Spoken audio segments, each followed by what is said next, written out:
In the near future, Earth is slowly being destroyed by overpopulation and pollution.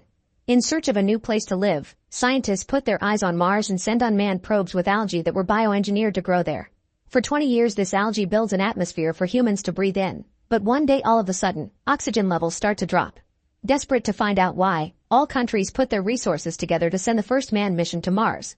The ship is called Mars 1 and it's too massive to launch from the surface of the planet, so the crew shuttles to the high-orbit space station for a low-gravity launch to begin a 6-month trip.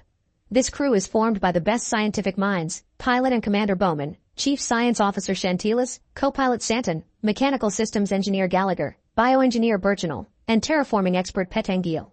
Coming with them is also Amy, a multitask robot that will work as their Mars surface navigator. Amy is powered by a helium nuclear power cell that will keep it going for a while. For the following 6 months, the crew finds different ways to keep themselves busy when they aren't working. Chantilas likes to talk a lot about philosophy and religion, explaining he needs some big questions to be answered because science has failed him. Gallagher likes to flirt with Bowman a lot and doesn't hesitate to walk on her in the shower, pretending it was an accident. He is also the one in charge of the pre-launch diagnostics checks on Amy. Pettingill wants to see the robot in action and asks Gallagher for a demonstration, so Gallagher decides to prank Pettingill. He changes Amy from navigation mode to military mode before giving it a marker and asking it to attack his friend. Then Amy proceeds to very quickly stab Pettingill to show off how deadly it is. Eventually they get so bored of being up there that Gallagher and Birchinal begin using the lab to make alcohol. At first, Bowman scolds them when she finds out, but then she joins them and the whole crew ends up drinking together. On day 182, the ship finally approaches Mars orbit. The crew beings looking for Hab 1, the automated habitat where the probes were supposed to be growing the algae, when they suddenly get hit by a gamma burst. Commander Bowman sends the rest of the crew to the safe area while she keeps an eye on the system, and they wait for the burst to pass. Moments later, they discover the main power unit is offline, so they'll have to leave for Mars now and look for Hab 1 on foot. Once the crew is ready, Bowman tries to activate the extension vehicle's auto-launch system but it doesn't work because of the lack of power, so she has to stay behind and do it manually. The vehicle has a clumsy launch and Santon has trouble landing, meaning he has to get rid of their landing gear and Amy. He does manage to release the airbags, but when they finally land on Mars, the vehicle still rolls down a hill and takes serious damage. Meanwhile, Bowman discovers that there are electrical fires in several sections of the ship but the burst destroyed the automated fire extinguishers. She rushes to grab the manual extinguisher to take care of the smallest fire, then she straps herself to the emergency evacuation unit before opening a hatch. This way the vacuum sucks the fire out of the ship. Then she works on getting the main power unit restored. On Mars, the crew has to help Chantilas leave the vehicle because he was injured when he landed. Without Amy they have no way to navigate the planet and find Hab 1 without getting lost, not to mention the radio and the science package are broken. Gallagher remembers he has some panoramic photos the probes used to send and compares them with the terrain. This will allow them to find the right way. Chantilas thinks about all his philosophical questions and accepts his fate, so he asks the crew to leave him there. His spleen's ruptured and there's serious internal bleeding. Even if Hab 1 has a medical unit he won't make it in time. The crew says their goodbyes and Chantilas admits he's happy he at least got to see Mars. Nearby, Amy comes out from the landing gear and sends a drone to find the crew. On the ship, Bowman manages to make communications work again, but since the guy's radio isn't working, she can't get in contact with them.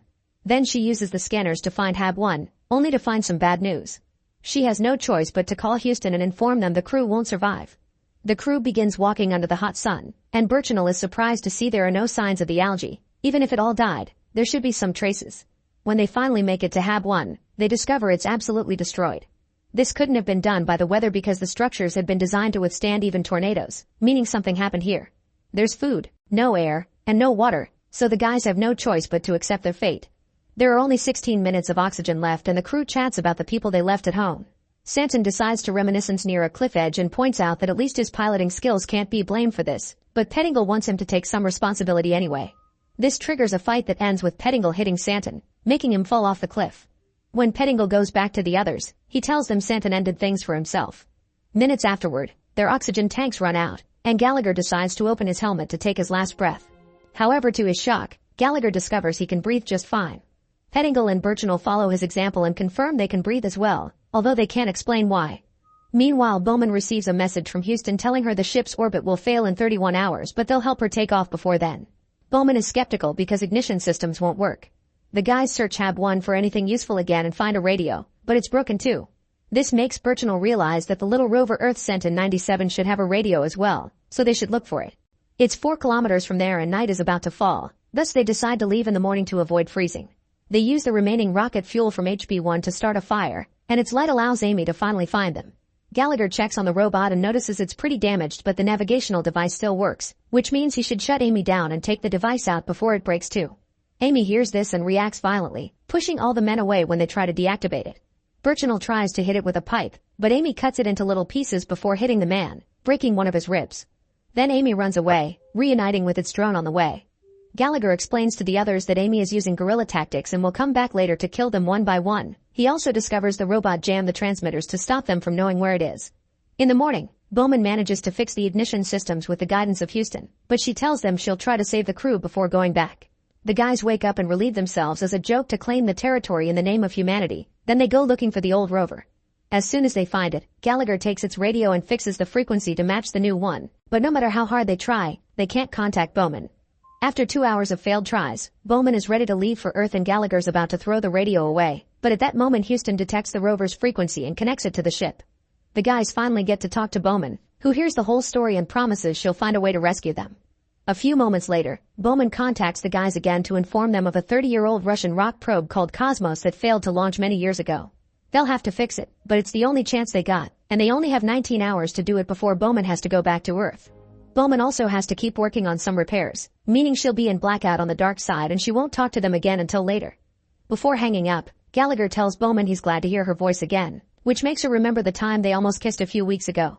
The guys begin making their way to the probe, unaware that Amy is following them. Suddenly Pettingill notices something moving in the distance, but the others can't see it and ask him to keep moving.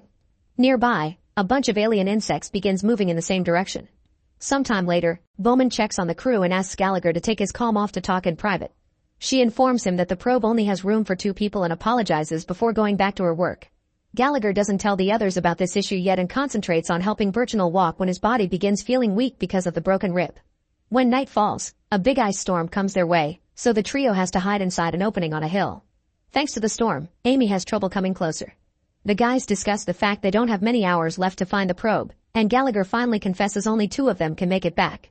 He volunteers to stay behind, but Pettingill doesn't believe him because he thinks Gallagher suspects him of killing Santon. Birchinal cuts in and says he doesn't trust him either and confirms he indeed wants to leave Pettingill behind. A few hours pass and Bowman receives a message from Houston telling her she needs to come back because there's no way the crew survived that storm. She tries to contact the crew to no avail. It turns out that after Gallagher and Birchinal fell asleep, Pettingill took the radio and ran away in order to get to the probe first. Now that he is outside and exposed, Amy sneak attacks him and kills him in seconds. Birchinal and Gallagher see this on the suit comms and come out of the cave to retrieve the radio. On their way to Pettingill's body, Birchinal is shocked to see algae, and he can't understand why it only grows here. Gallagher retrieves the radio and tries to contact Bowman while Birchinal looks more closely at the body, unaware that the bugs are running inside the suit. Using a torch lighter, Birchinal tries to cut the suit open, but this ignites the little aliens. Birchinal finally notices them and as he captures 2 of them, he deduces they're nematodes who have been eating the algae. This explains why the plant suddenly started disappearing. The nematodes eat it and produce oxygen in return as if they were trees. The more the guys walk, the more algae they find. Birchinal begins dripping blood from his mouth because of his broken rib and gets the attention of the bugs, which attack him by eating through his suit. Accepting his fate, Birchinal throws his suit to Gallagher so he can have extra air for the trip. He also gives him the tube with the bugs so Earth can study them and produce cleaner air. Then Birchinal waits for the insects to cover his body and lights the torch to bring all the little aliens down with him. Bowman sees all this from the ship and calls Gallagher to check on him. After explaining what happened, Gallagher admits he's ready to give up, but Bowman changes his mind by pointing out he can't let the crew's sacrifices be in vain. Gallagher puts himself together and runs until he finds the probe, which he immediately begins working on with Bowman's guidance. The system works, but unfortunately the probe's battery is dead, so Gallagher's stuck here after all. Thinking this is the end, Gallagher tells Bowman that he misses her and that he should have kissed her. Bowman agrees and with tears in her eyes, she begins getting ready to return. At that moment, Amy's drone finds Gallagher, and he realizes it is batteries he could steal. He immediately begins preparing a trap using the probe itself, letting Amy come as close as it wants.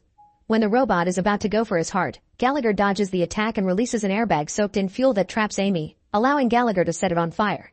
At that moment, Amy activates its self-destruct system, so Gallagher rushes to take out the battery and jumps out of the way right before the drone crashes against Amy to make it explode.